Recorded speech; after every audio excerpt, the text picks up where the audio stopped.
নমস্কার, তোমাদের সবাইকে সানা স্মাইল এডুকেশন সেন্টারে স্বাগত জানিয়ে আজকের ক্লাসটি শুরু করছি। আজকে তোমাদের সঙ্গে আলোচনা করব তোমরা যারা সপ্তম শ্রেণীর প্রথম পর্যায়ক্রমিক মূল্যায়ন পরীক্ষা দেবে তোমাদের জন্য রায় ও মার্টিন প্রশ্ন বিচিত্র থেকে আজকে সমাধান করব সপ্তম শ্রেণীর ইতিহাস বিষয়ে মডেল নাম্বার 7 অর্থাৎ 7 নম্বর স্কুলের যে সমস্ত ছোট ও বড় প্রশ্নগুলি আছে তার সমস্ত প্রশ্নের উত্তরের সমাধান করে দেখাবো। চলো দেরি না করে মূল বিষয়ে যাওয়া যাক। দেখো কি আছে, একে সঠিক উত্তরটি বেছে লেখো। একে আছে প্রাচীন বাংলার অঞ্চলগুলির মধ্যে বৃহত্তম ছিল, উত্তরটা লিখবে পুণ্ড্রবর্ধন, অপশন ডি। দুই দেখো আজকের বাংলাদেশের চট্টগ্রামের উপকূল অঞ্চল প্রাচীন যুগে হরিকেল নামে পরিচিত, অপশন সি। তিনে দেখো চীনা ভাষায় লোটো মো চিহ নামকরণ করা হয় রক্ত মৃত্তিকায়, অপশন সি। পাঁচে দেখো গৌরবহ কাব্যটি রচনা করেন, উত্তরটা লিখবে বাক্পতিরাজ, অপশন সি। তোমাদের কাছে একটি প্রশ্ন রাখলাম, অবশ্যই কমেন্ট বক্সে জানাবে প্রথম খলিফা কে ছিলেন। আর একবার বলছি, প্রথম খলিফা কে ছিলেন। পরবর্তী দেখো অবশ্যই কমেন্ট বক্সে উত্তরটি জানিও। পাঁচে দেখো হিজরি সাল গণনা শুরু হয় হজরতের মদিনা গমন থেকে, অপশন এ। ছয় দেখো দক্ষিণ ভারতের বণিকদের বলা হতো, উত্তরটা লিখবে চেট্টি, অপশন ডি। পরবর্তী প্রশ্ন দেখো দুই দাগের, দুই এক কথায় উত্তর দাও। একে আছে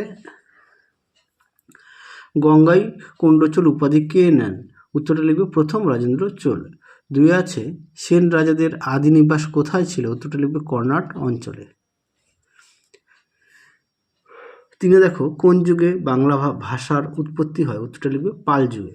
চারে দেখো কোন বৌদ্ধ আচার্যের বাড়ি নাস্তিক পণ্ডিতের ভিটা নামে পরিচিত, উত্তরটা লিখবে দীপঙ্কর শ্রীজ্ঞান, মানে অথিস দীপঙ্কর। হ্যাঁ, পরবর্তী প্রশ্ন দেখো তিন দাগের, যার প্রশ্নমান 2। প্রশ্নটি হলো কোন তিনটি নদী দিয়ে প্রাচীন বাংলার সীমানা তৈরি হয়েছে, উত্তরটা দেখো পদ্মা, মেঘনা ও ভাগীরথী। পরবর্তী দেখো কি আছে বেদুইন কাদের বলা হতো ও এদের জীবনযাত্রা কেমন ছিল, দেখো প্রশ্নের উত্তর।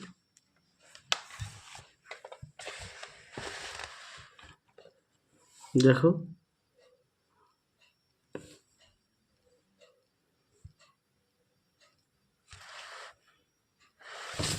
পরবর্তী প্রশ্ন দেখো কি আছে পঞ্চরত্ন কাদের বলা হতো, দেখো প্রশ্ন উত্তর দেখে নাও, সুন্দর করে দেওয়া আছে, অবশ্যই তোমরা পড়ে নিয়ে লিখবে। পরবর্তী দেখো চর্যাপদ কি, এই প্রশ্নের উত্তরটি তোমাদের পাঠ্য বই থেকে দেখাই। পাঠ্য বই পেজ নম্বর হচ্ছে 31, দেখো সুন্দর করে দেওয়া আছে পাঠ্য বইতে, যার পেজ নম্বর হচ্ছে 31।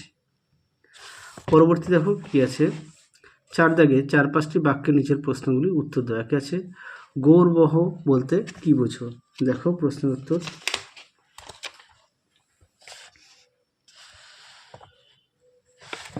এখানে ওই ছকের মধ্যে দেওয়া আছে, হ্যাঁ, এখান থেকে এই পর্যন্ত লিখবে।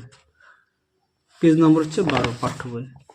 পরবর্তী দেখো সুলতান মাহমুদ ভারত থেকে লুট করা ধন সম্পদ কিভাবে ব্যবহার করেন, এই প্রশ্নের উত্তরটি পাঠ্য বই থেকে পড়াই। উত্তরটি তোমরা এখান থেকে লিখবে, পাঠ্য বইয়ের পেজ নম্বরটা দেখে নাও 20, এই পর্যন্ত লিখবে 20 ও 21 পেজ।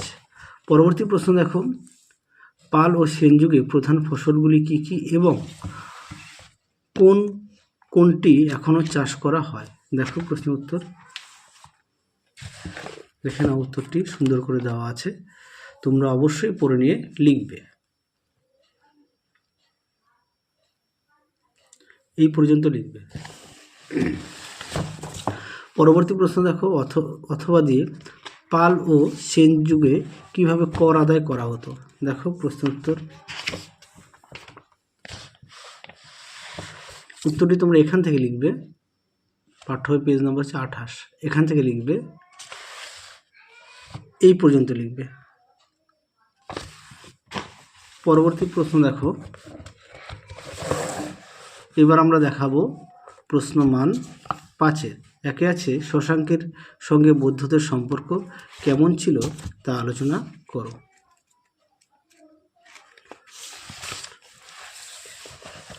দেখো প্রশ্ন উত্তর। সুন্দর করে দেওয়া আছে, তোমরাও অবশ্যই পয়েন্ট দিয়ে লিখবে। দেখে নাও।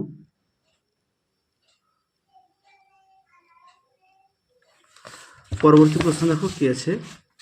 পরবর্তী প্রশ্ন হচ্ছে অথবা দিয়ে পাল যুগে কৈবর্ত বিদ্রোহ সম্পর্কে আলোচনা করো। এই প্রশ্নের উত্তরটি তোমরা পেয়ে যাবে পাঠ্য বইতে পেজ নম্বর 15।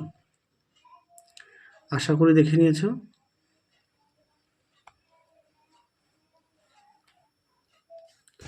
পরবর্তী প্রশ্ন দেখো 2 দেবের বাংলার পাল ও সেন শাসনের তুলনামূলক আলোচনা করো।